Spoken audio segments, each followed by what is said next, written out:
Welcome to the dairies of science fiction, where extraordinary stories come to life. Enjoy the journey. The necklace always warmed before the station woke up. Not heat exactly, more like the polite suggestion of it, as if some ancient circuit were clearing its throat. I noticed it while brushing my teeth, the mirror flickering because the station's gravity recalibrated late again. The necklace pulsed once, then settled, unimpressed by my morning breath. I told it quietly that if it was going to activate, it could at least help with rent. It did not respond. It never did, which was part of why I kept wearing it. Silent things were easier to live with. The trade station drifted between two minor jump lanes, a place where nothing important was supposed to happen. I had chosen it for that reason. I repaired survey drones for people who lied about where they'd crashed them, ate protein stews that pretended to be different flavors, and avoided news feeds that mentioned wars, councils, or queens. None of that fit a man who forgot where he left his boots but remembered with annoying clarity the exact weight of a promise made decades ago. The necklace was outdated tech, even by my forgiving standards. No visible power source, no interface, no reason for modern scanners to misbehave when I walked past. Yet every time I tried to store it away, something small went wrong. Lockers jammed. Doors refused to open. Once, the station's announcement system cheerfully declared an emergency in 3 languages that had been extinct for centuries. The maintenance chief suggested I stop wearing haunted jewelry. I told him it was a cultural artifact. He said that was worse. I used to tell people it was a souvenir. That sounded harmless. Tourists bought souvenirs. Survivors kept relics. The difference mattered even if no one else cared. The truth was simpler and more inconvenient. I had been given the necklace by someone who did not give lightly. An alien queen, long-eared and sharp-eyed, who looked human enough to make people uncomfortable, and alien enough to remind them why they should be. She had fastened it around my neck herself, fingers steady, expression unreadable, and said it would help us remember what we owed each other. At the time, I joked that I already had trouble remembering where I parked my ship. She had laughed. That laugh had carried through fire and vacuum, and a war everyone now preferred to summarize. Years passed the way they always do, unevenly. The galaxy reorganized itself twice. I grew older in places that didn't show on medical scans. The necklace stayed the same, stubbornly immune to fashion and time. On quiet days, I forgot it was there. On loud days, it hummed faintly, like it was amused by my efforts to be ordinary. I told myself it meant nothing now. I told myself many things. The necklace, warm against my skin, listened patiently, as if waiting for the station and me to catch up. The alert arrived the way bad news always did, pretending to be routine. My wrist console chimed with the cheerful tone reserved for docking updates and cafeteria shortages, then projected a scrolling notice that froze halfway through its own confidence. Incoming diplomatic vessel.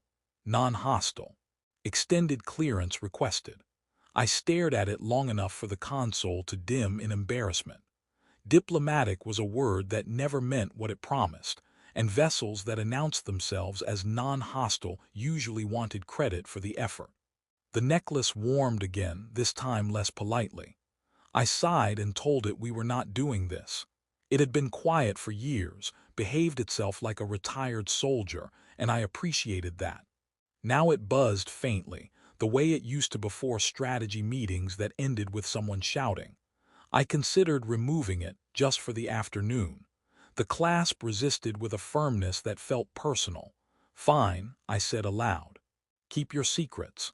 The station reacted faster than I did. Docking arms shifted.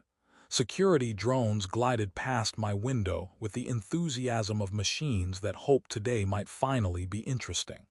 I headed to work anyway, because avoiding things had never improved them. On the way, a vendor waved and asked if I'd heard the news. I said I'd heard several versions already and didn't like any of them. He laughed, then asked if the necklace was new. I told him it was vintage. He nodded respectfully, as if that explained everything. As I calibrated a drone that insisted on mapping the same asteroid repeatedly out of spite, the station feeds filled with speculation. The vessel was old but meticulously maintained. Its hull configuration matched no current registry, which excited historians and irritated customs. Someone claimed it was ceremonial. Someone else claimed that was worse. I told the drone to stop sulking and focused on not thinking about long ears, calm eyes, and a voice that could turn commands into conversations. Memory has no sense of timing. It returned in fragments. A council chamber vibrating under bombardment, her standing unarmed where weapons failed, telling me, politely, that trust was more efficient than fear. I had joked that humans trusted nothing efficiently. She had raised one eyebrow, an expression perfected over centuries, and said she would be patient. Apparently, she still was.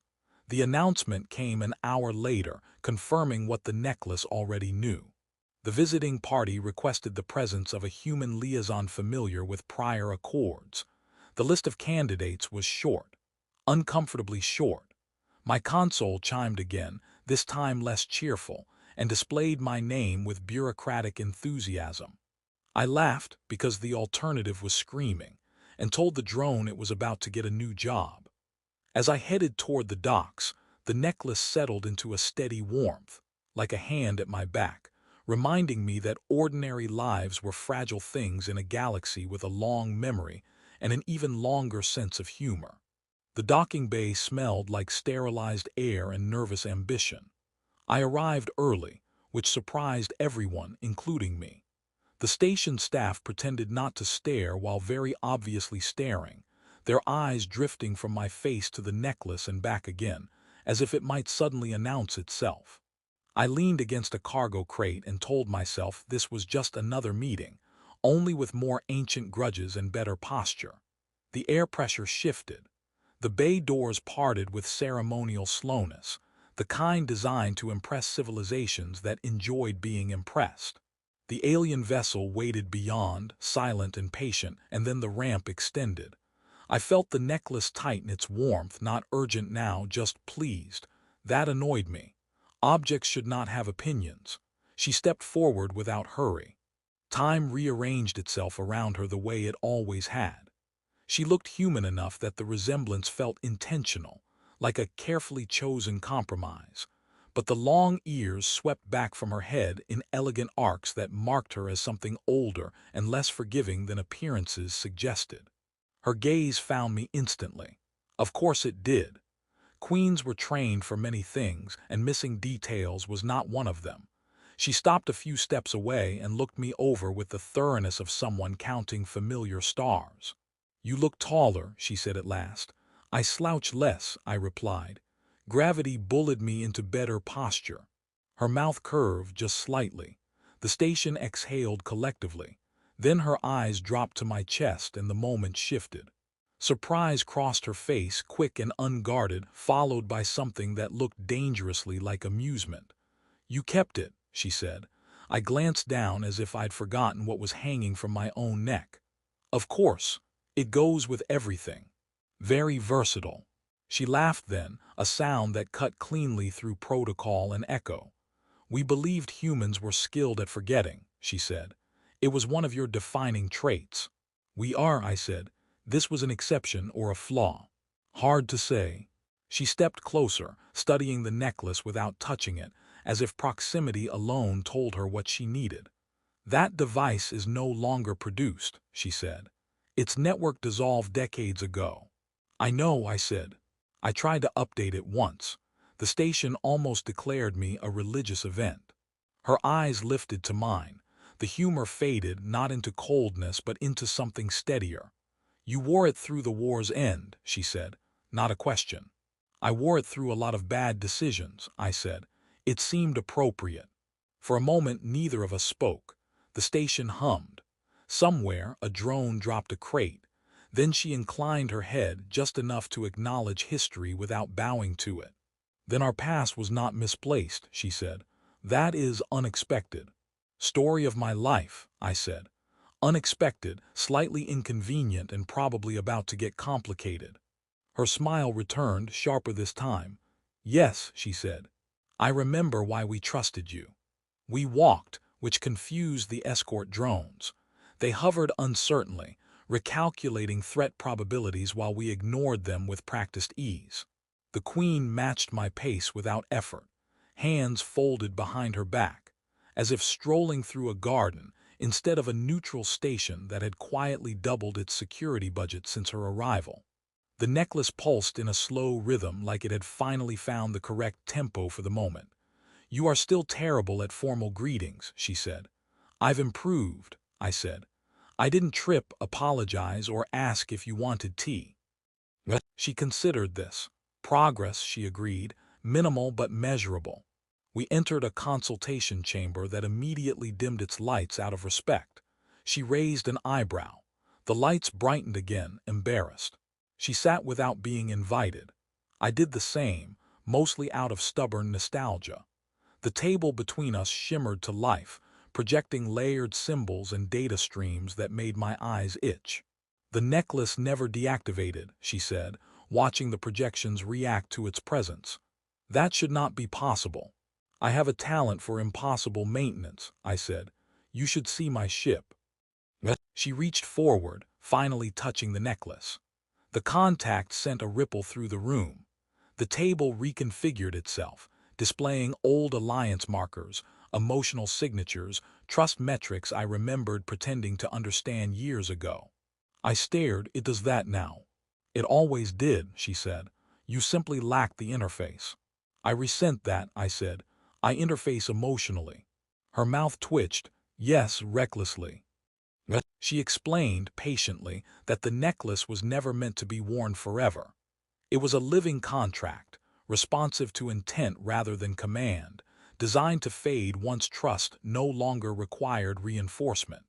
Most failed within years. Some lasted months. None, as far as records showed, endured this long. She looked at me like I was a statistical error that had learned to speak. So, I said, you're saying I accidentally upheld an interstellar agreement by being sentimental and bad at letting go.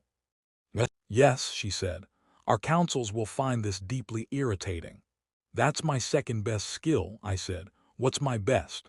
She met my gaze, and for a moment the room quieted around us. Survival, she said, then softer with humor. The chamber doors chimed, politely panicked. External factions had detected the activation spike. Old enemies, new opportunists, all suddenly very interested in a treaty they thought buried.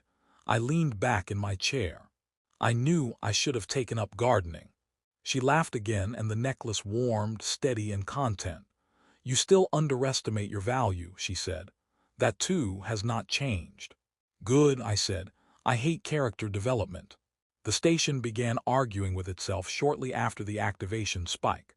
Bulkhead sealed, unsealed, then sealed again as if reconsidering life choices.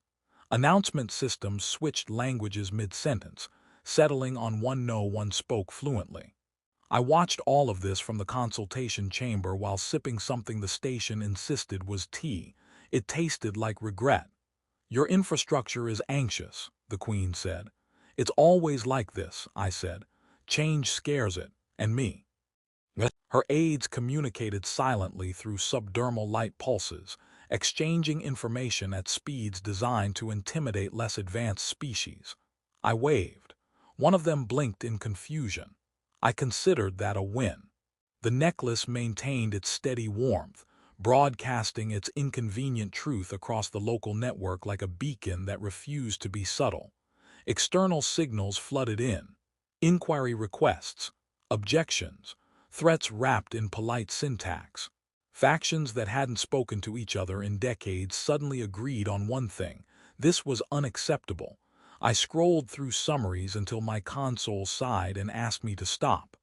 They are debating ownership, I said, of the treaty, of the artifact, possibly of me. You are not owned, she said calmly. That's good, I said. I don't do well with instructions. She smiled faintly. That is evident.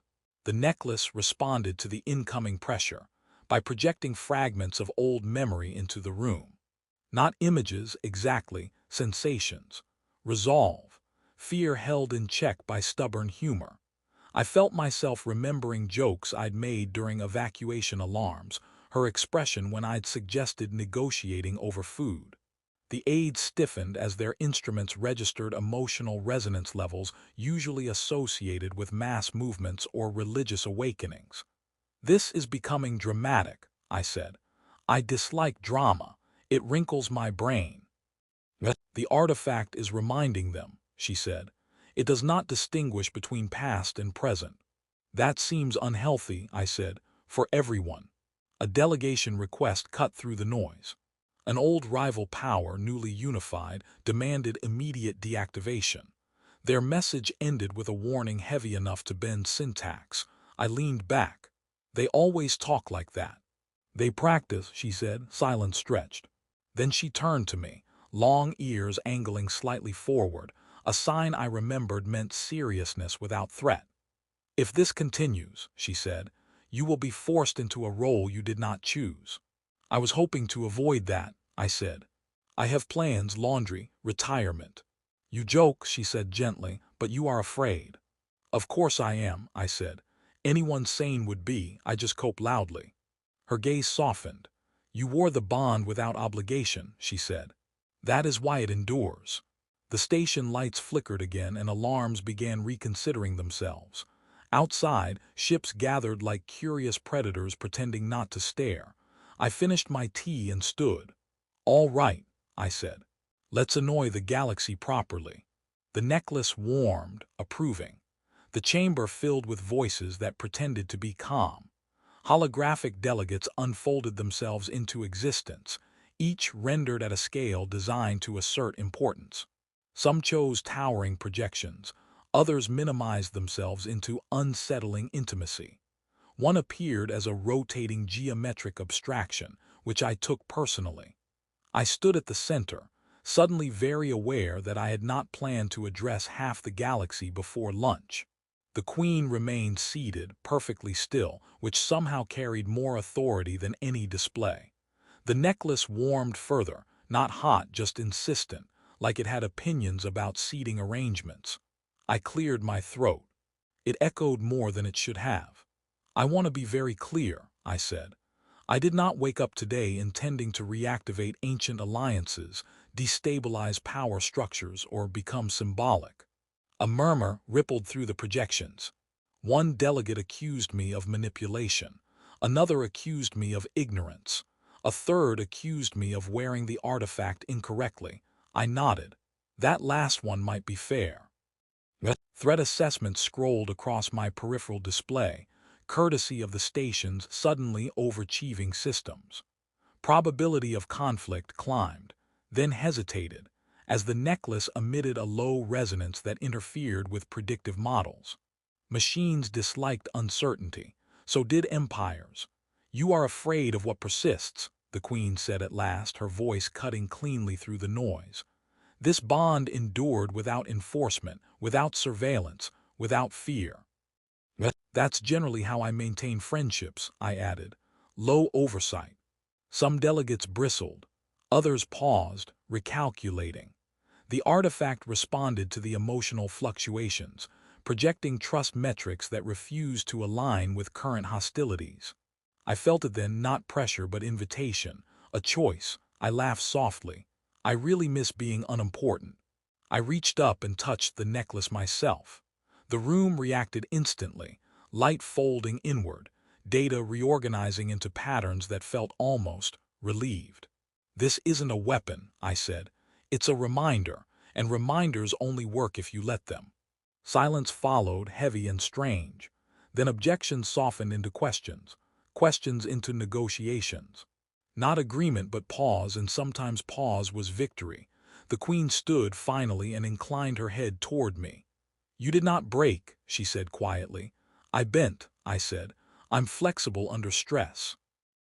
Later, as the delegates withdrew and the station began calming itself, I slumped into a chair. "I think I just negotiated by accident." She smiled. "You always did." Outside, ships slowly dispersed, disappointed. The necklace cooled slightly, as if satisfied. I exhaled. "Is it over?" She looked at me with ancient patience. "No," she said, "but it will endure." The station settled into a quieter orbit after the ships departed, as if embarrassed by its earlier enthusiasm. Systems normalized. Languages behaved. The announcement voice returned to its usual tone, which suggested mild disappointment at the absence of catastrophe.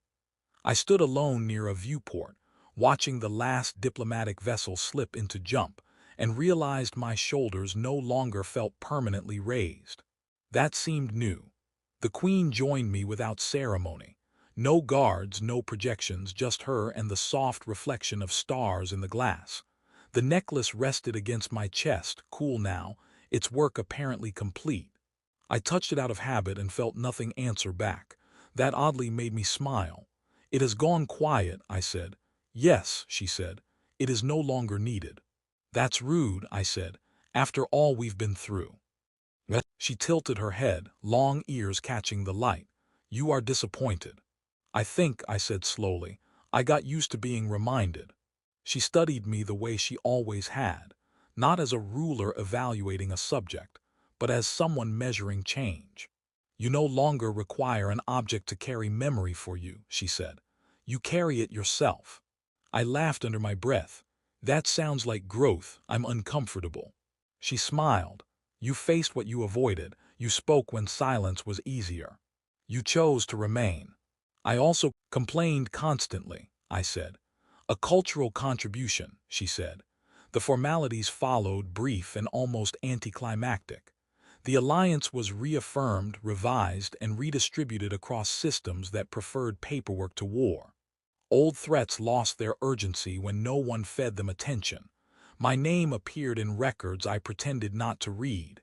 I declined positions with enthusiasm. Somehow, this was accepted. Later, when her departure window approached, we stood again at the docks where it had begun. No crowd this time. No tension humming in the air. Just two people who had survived the same improbable stretch of history. "You could come with us," she said, not as an order, not even as an invitation. Just a possibility offered honestly. I considered it. The galaxy was still large, still strange, still capable of surprising me. I touched the necklace one last time, then unclasped it. It did not resist. I placed it gently into her hand. "I think," I said, "I finally know what I'm carrying, and I don't need to wear it anymore." She closed her fingers around the artifact and inclined her head, a gesture of respect unburdened by duty. "Then we are complete," she said. As her ship departed, I felt something loosen, not loss but release. I turned back toward the station, toward repairs and routines and an ordinary life that no longer felt like hiding. The necklace was gone. The bond remained. And for the first time in a very long while, the future felt less like something waiting to happen to me, and more like something